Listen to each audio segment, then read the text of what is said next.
Good morning, Facebook. How's everybody doing out there? Bona, OnlyWoodFloors, and we're here, day 2 in Temecula.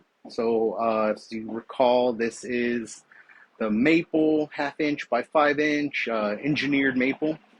And, we started sanding yesterday, and come to find out, we got aluminum oxide finish on that. So, anyone who done this before or sanded or anything, you guys know that aluminum oxide is just a pain to work with.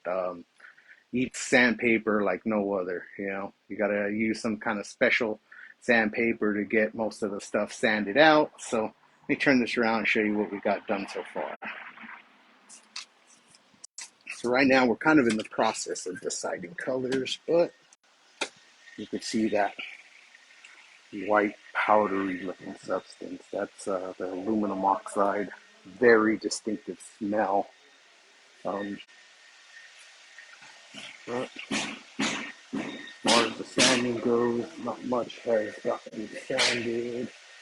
Just got a couple of quick layers here. But figuring out the thing right now. We got the reducer right there on the floor. Just replaced a couple boards. That whole boards had black in them. Board over here. Those boards have a little bit of black mold on them as well. So more or less that's where we're at right now. Let me turn this thing around. Take you guys back outside so you guys could hear me. So that's basically where we're at right now.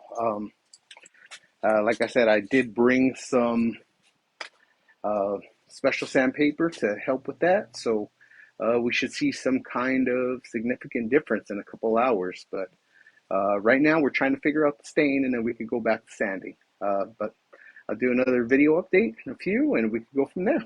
Everybody have a good one.